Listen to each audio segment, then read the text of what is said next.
Hello बच्चों, let us understand the solution for this question.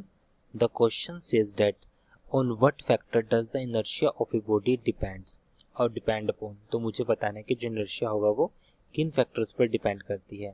तो सबसे पहले हम इसमें की कंसेप्ट देखते हैं. सो की कंसेप्ट के लिए पॉइंट पे हम देख सकते हैं कि जो इनर्शिया जो होता है हमारे पास किसी भी बॉडी का. सो सबसे पहले इनर्शिया को डिफाइन करते हैं. इनर्शिया क्या होता है? इनर्शिया हमारे पास, सपोज मेरे पास कोई बॉल है जो लगातार मूव कर रही है, तो जैसे ही हमारे पास जैसे ग्रूव्स आएंगे या फिर एयर रेजिस्टेंस की वजह से वो एक स्टेट आएगी जैसे बॉडी स्टॉप हो जाएगी. तो स्टॉप वो किसकी वजह से हुई? Due to external force. जो एक्सटर्नल फोर्स जो लगा है उसकी वजह से बॉडी स्टॉप हुई है. इनर्शिया हमारे पास क्या होता है कि स्टेट, जैसे पहले वो मोशन में थी, मोशन से वो रेस्ट में आई है, तो वो हमारे पास क्या हो गई? स्टॉप हो गई. सो इनर्शिया हमारे पास क्या होता है? Inertia is an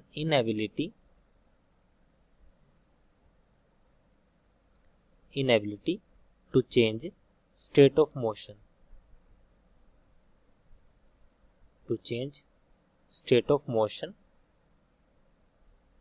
is known as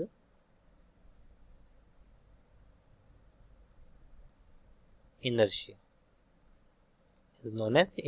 उसको हम क्या बोलेंगे? इनर्शिया बोलेंगे. सो इनर्शिया हमारे पास ये होगा. सो इनर्शिया बेसिकली हमारे पास क्या होती है? ये जो डिपेंड करते हैं मास ऑफ ऑब्जेक्ट पे. सॉल्यूशन फॉर दिस क्वेश्चन, जो इनर्शिया होगा हमारे पास, inertia depends upon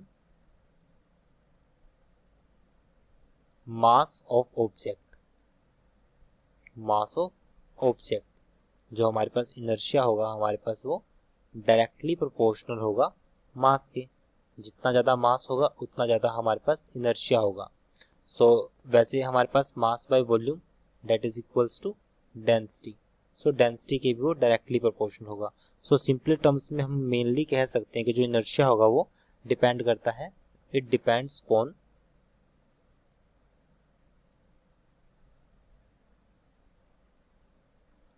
mass and density. So it is our answer. I hope you understood this explanation. Thank you.